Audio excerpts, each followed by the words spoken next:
Part 1 of Chapter 2 of How to Analyze People on Sight. This is a LibriVoice recording. All LibriVoice recordings are in the public domain. For more information or to volunteer, please visit LibriVoice.org. How to Analyze People on Sight through the Science of Human Analysis. The 5 Human Types by Elsie Lincoln Benedict and Ralph Paine Benedict. Section 5 of Chapter 2. Chapter 2. The Thoracic Type. The Thriller. Individuals in whom the circulatory system, heart, arteries and blood vessels, and the respiratory system, lungs, nose, and chest, are more highly developed than any other systems, have been named the thoracics. This name comes from the fact that the heart and lungs, which constitute the most important organs of these two closely allied systems, are housed in the thorax, that little room made by your ribs for the protection of these vital organs. Physical resilience. A general elasticity of structure, a suggestion of sinews and physical resilience characterize this type. The florid-faced, high-chested individual. What is known as a red face, when accompanied by a high chest, always signifies large thoracic tendencies. The high color which in an adult comes and goes is a sure indication of a well-developed circulatory system, since high color is caused by the rapid pumping of blood to the tiny blood vessels of the face. People with little blood, weak hearts or deficient circulation are not florid and must be much overheated or excited to show vivid color in their cheeks. Betray their feelings. On the other hand, the slightest displeasure, enjoyment, surprise, or exertion brings the blood rushing to the face and neck of him who has a large, well-developed blood system. How many times you have heard such a one say, "I am so embarrassed, I flush at every little thing. How I envy the rest of you who come in from a long walk looking so cool." The man of great chest expansion. The largest part of this man's body is around the chest. See Chart 3. His chest is high for the reason that he has larger lungs than the average. Advantages of a high chest. The man of unusual chest expansion has one great physical asset. The person who breathes deeply has a decided advantage over the man who breathes deficiently. The lungs form the bellows or air supply for the body's engine, the heart, and with a deficient supply of air, the heart does deficient work. Efficient breathing is easy only to the man of large lungs, and only the high-chested have large lungs. Long-waisted people. A long waist is another thoracic sign, for it is a natural result of the extra houseroom required by the large lungs and heart. It is easily detected in both men and women. See Chart 3. If you are a close observer, you have noticed that some people appear to have a waistline much lower than others, that the belt line dividing the upper part of the body from the lower is proportionately much nearer to the floor in some than in others of the same height. Passing of the warp's waist. The strict up and down lines of today's woman and the flimsy shoulder-to-heel garments she wears have obliterated her waistline. But you will recall how differently the old warp's waist fashions of a score of years ago betrayed the secrets of the short and long waist. The 18-inch belt, of which we were so falsely proud in 1900, told unmistakable facts about milady's thoracic development. Belt versus suspenders. As the telltale belt disappeared from women's wardrobe, it appeared in men's, and now betrayed the location of his waist with an exactness of which the old-fashioned suspenders were never guilty. To test yourself. If you are a man and have difficulty in getting ready-made coats long enough for you, that is certain proof that you have decided thoracic tendencies. If you are a woman who has to forego many a pretty gown because it is not long enough in the waist. The same is true of you. In women, this long waist and high chest give the appearance of small hips and of shoulders a little broader than the average. In men, it gives that strict, soldier-like bearing which makes this type of man admired and gazed after as he strides down the street. The pure thoracic head. A high head is a significant characteristic of the typical thoracics. See Chart 4.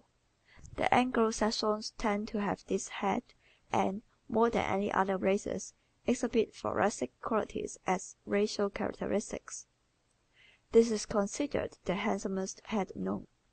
Certainly it lends the appearance of nobility and intelligence. It is not wide, looked at from the front or back, but inclines to be slightly narrower for its height than the Alimentive head. The kite-shaped face.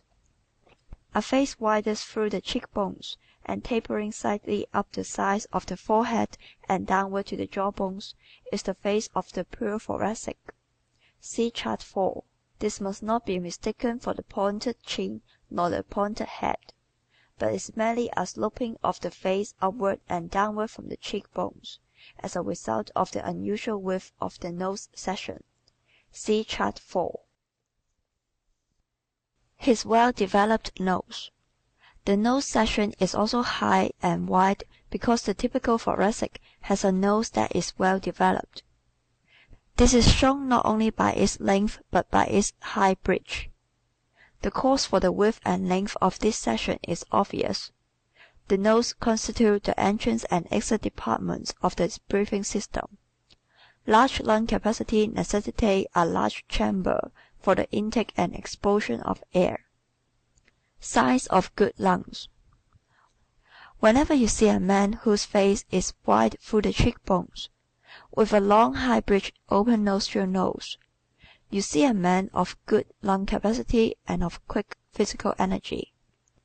When you see anyone with pinched nostril, a face that is narrow through the cheekbones with a low or sway-back nose, you see a man whose lung capacity is deficient. Such a person invariably expends his physical energy more slowly. Freckles, being due to the same causes as wet hair and high color, are further indication of thoracic tendencies, though you may belong to this type with or without them. The typical thoracic hand. The pointed hand is the hand of the pure thoracic. See Chart 4.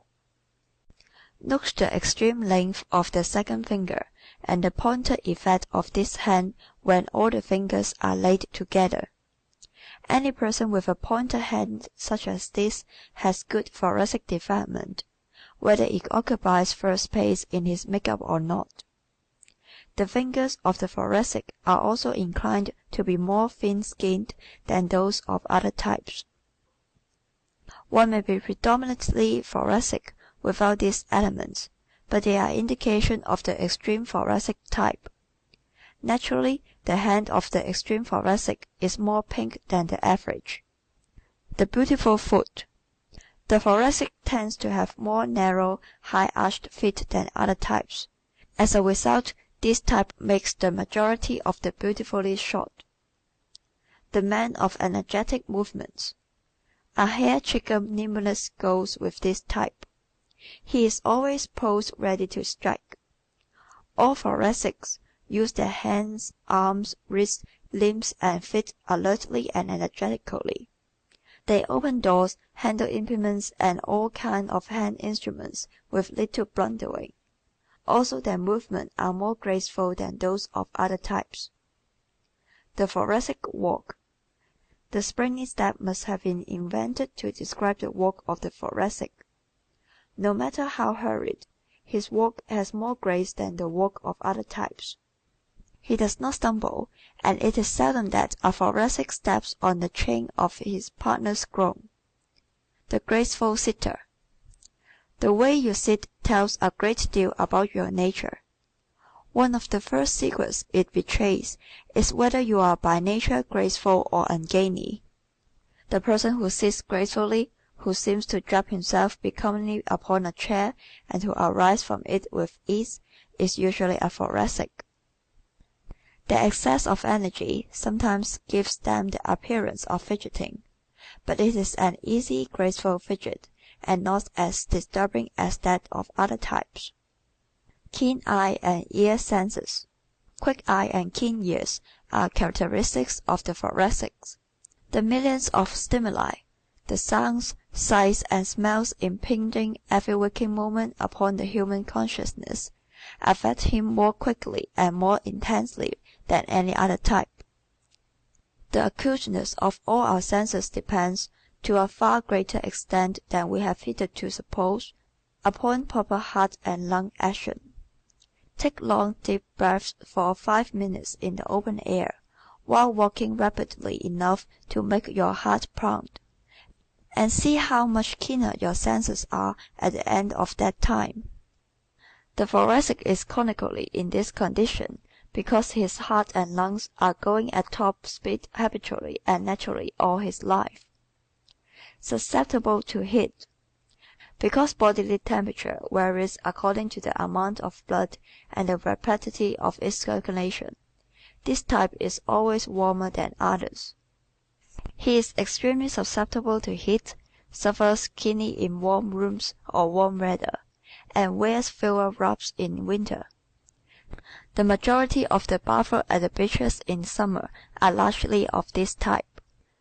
The high-strung, nerves as dull as a violin string due to his acute physical senses and his thin sensitive skin, plus his instantaneous quickness, make the thoracic what is known as high-strung.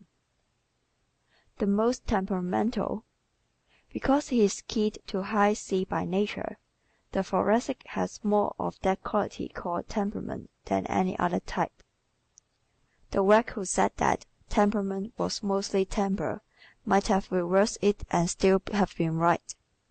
For temper is largely a matter of temperament. Since the thoracic have more temperament, it follows naturally that they have more temper, or rather that they show it oftener, just as they show their delightful qualities oftener. A continuous performance. This type, consciously and unconsciously, is a continuous performance. He is showing you something of himself every moment, and if you are interested in human nature, as your reading of this book suggests, you are going to find him a fascinating subject. He is expressing his feelings with more or less abandon all the time, and he is likely to express as many as a dozen different ones in as many moments. The quick temper, flying off the handle and going up in the air are phrases originally inspired by our dear delightful friends, the thoracic. Other types do these more or less temperamental things, but they do not do that as frequently nor on as short notice as this type. The human firefly. A fiery nature is part and parcel of the thoracic make-up. But did you ever see a fiery natured man who didn't have lots of warm friends? It is the grouch, in whom the fire starts slowly and smolders indefinitely, that nobody likes. But the man who flares up, flame for a moment and is calm the next, never lacks for companion or devotees. The red-haired. One may belong to the thoracic type, whether his hair is blonde or brunette or any of the shades between. But it is an interesting fact that most of the red-haired are largely of this type. "He didn't have red hair for nothing" is a famous phrase that has been applied to the red-haired, quick-tempered thoracic for generations. You will be interested to note that this high color and high chest are distinctly noticeable in most of the red-haired people you know, certain proof that they approximate this type. As you walk down the street tomorrow, look at the people ahead of you, and when you find a red-haired, notice how much more red his neck is than the necks of the people walking beside him. This flushed skin almost always accompanies red hair, showing that most red-haired people belong to this type. The flash in the pan. The red-haired man's temper usually expends itself instantly. His red-hot fierceness is over in a moment. But for every enemy he has two friends. Friends who like his flame, even though in constant danger from it themselves. Whereas the Alimentive avoids you if he disagrees with you, the Thoracic likes to tell you in a few hot words just what he thinks of you. But the chances are that he will be so completely over it by lunchtime that he will invite you out with him. Desire for approbation. To be admired and a wee bit envied are desires dear to the heart of this type. Everybody, to a larger or lesser degree, desires these things, but to no other type do they mean so much to this one. We know this because no other type, in any such numbers, takes the trouble or makes the sacrifice necessary to bring them about. S indicate desires. The ego of every individual craves approval, but the majority of the other types craves something else more. The particular something in each case depending upon the type to which the individual belongs. You can always tell what any individual wants most by what he does. The man who thinks he wants a thing or wishes he wants it talks about getting it, envies those who has it, and plans to start doing something about it. But the man who really wants a thing goes after it, sacrifices his leisure, his pleasures, and sometimes loves himself, and gets it. Shines in public life. The limelight appeals more to this type than to others, because it goes further toward gratifying his desire for approbation. So while other men and women are dreaming of fame, the Thoracic practices, plods, and pleads his way to it. The personal agitation of friends and of the multitude is the breath of life to him. Extremes of this type consider no self-denial too great a price to pay for it. Many on the stage. The stage in all its forms is as natural a field to the Thoracic as salesmanship is to the Alimentive. The pleas of fond papas and fearsome murmurs are usually ineffective with this type of boy or girl when he sets his heart on a career before the footlights or in the movies. Whether they achieve it or not will depend on other and chiefly mental traits in each individual's make-up. But the yearning for it in some form is always there. So the managers' waiting rooms are always crowded with people of this type. It is this intensity of desire which has goaded and inspired most stage artists on to success in their chosen fields. Put yourself in his place.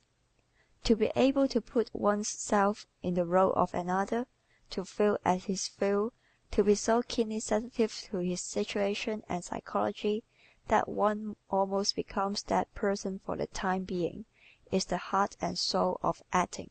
The Thoracic has this sensitiveness naturally. After long study and acquaintance, you may be able to put yourself in the place of a few friends. The Thoracic does this instantly and automatically. Tendency, not toil, makes fame.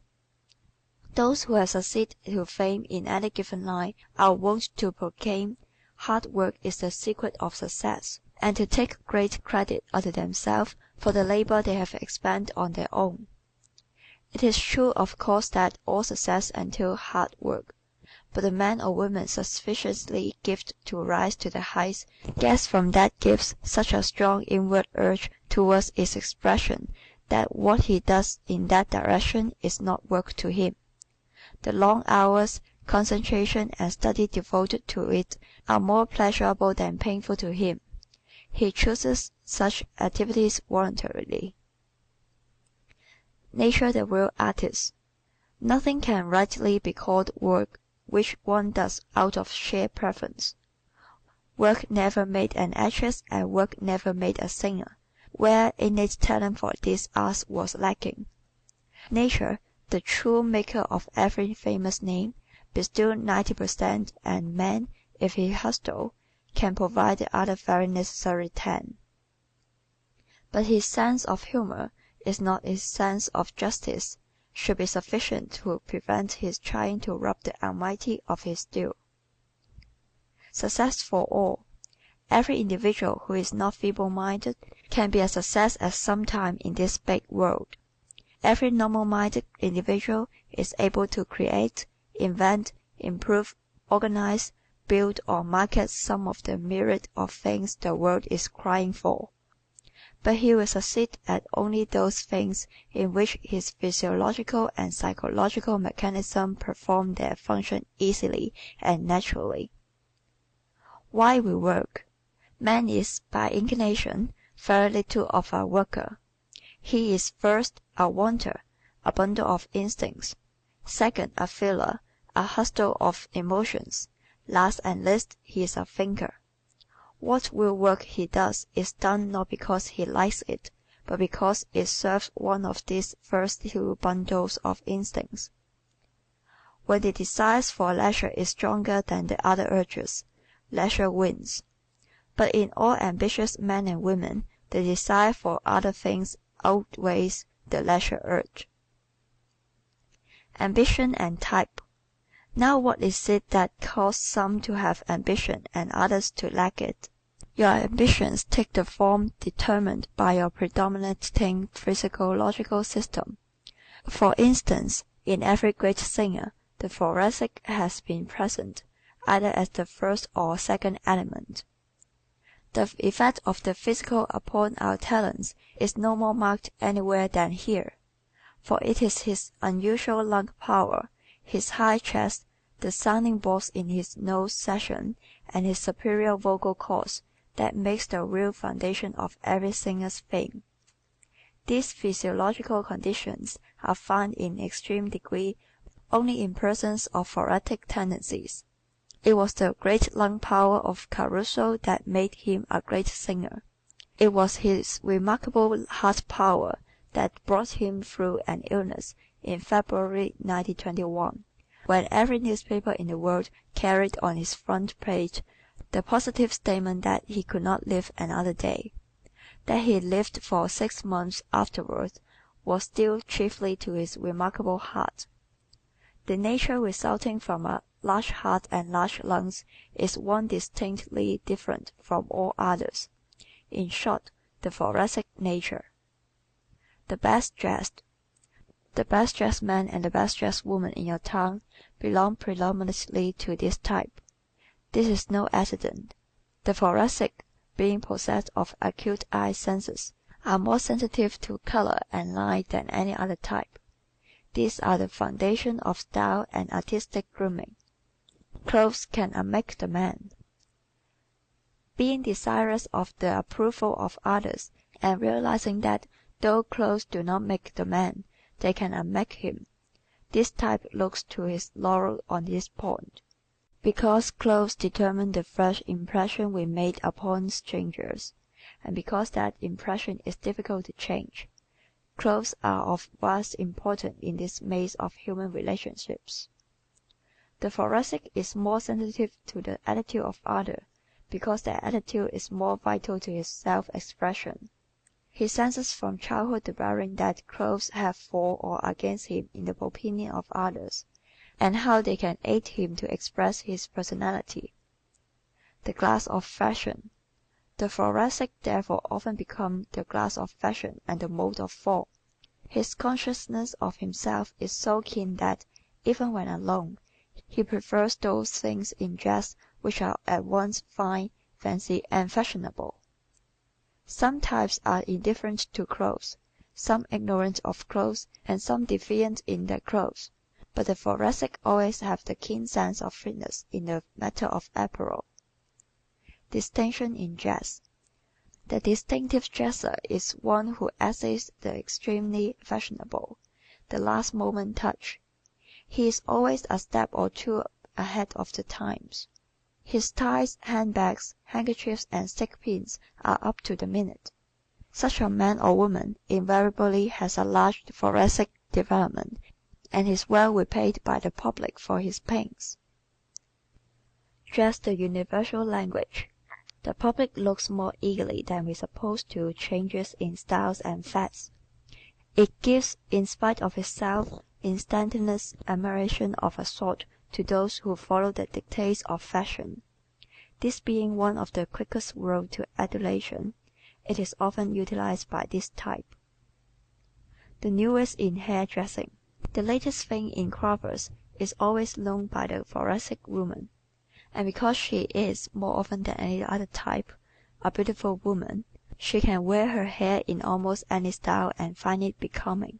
So when puffs were the thing, this type of woman not only wore puffs, but the most extreme and numerous puffs. When the sticking to the face style was in vogue, she bought much bandoline and essayed the slickest and shiniest hair of all. When the ear bun raged, she changed those same paper-like curls overnight into veritable young sofa cushions. Always on dress parade, with intent to keep the spotlight on himself, the thoracic is always on dress parade. He is vividly aware of himself. He knows what kind of picture he is making. He is seldom self-conscious in the sense of being timid. When he does happen to be timid, he suffers, by reason of his greater desire for approval, more acutely than any other type. Affability his keynote. Instantaneous reaction to stimuli, with all the reflex action resulting therefrom, constitute the keynote of this type. This makes an individual who is physiologically and psychologically affectable. Because life is full of all kinds of stimuli, acting during every waking moment upon every sense in the organism, any person who is high-strung finds himself in the midst of what might be called nerve bedlam. Gets the most out of everything. Because of this same highly sensitized make-up, the thoracic gets more sensations out of every incident than the rest of us do. He experiences more joy in the space of a lifetime, but also more disappointment. The human violin. For the same reason that violin vibrates to a greater number of sounds than the organ, the thoracic is a more vibrant individual than others. He is impelled to an expressiveness of voice, manner, and action that often looks like pretense to less impulsive people. In other types it would be, but to the thoracic it is so natural and normal that he is often much surprised to hear that he has the reputation of being affected. A reputation for flightiness. This lightning-like liveliness of face, body, and voice, his quick replies and instantaneous reaction to everything also cause him to be called flighty. The quick thinker. We are prone to judge everyone by ourselves. People whose mental or physical senses are less keyed up, less sensitive, call the thoracic rattle-brained. Usually such a man's brain is not rattled at all. It is working, as all brains do in response to the message reaching it, like the telegraph wire of the five senses. In the thoracic, these wires happen to be more dull than in other types. He gets sensation from sights, sounds, tastes, touches, and smells much more quickly than the rest of us do. These messages are sent to the brain more rapidly, and since sensation is responsible for much of our thinking, this man's brain thinks a little more speedily than that of other types. It does not necessarily think any better. Often it does need slowing down, but compared to the thought power of some of the other type, the thoracic speed made up for much of his carelessness. He makes more mistakes in judgment than other types, but can write about face so quickly he usually remedies them while other types are still trying to decide when to start. To hold himself back is the hardest lesson for this type to learn. His changeability. This tendency to let himself go brings the thoracic a great deal of unhappiness and failure. He plunges so quickly that he often fails to take into consideration the various elements of the situation.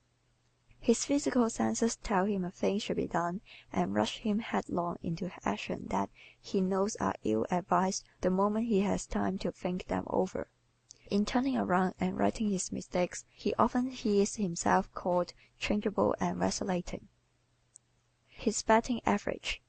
In this, as in other things, we have a tendency towards smugness, short-sightedness, and egoism. The man who makes but one mistake a year because he makes but two decisions is wrong 50% of the time.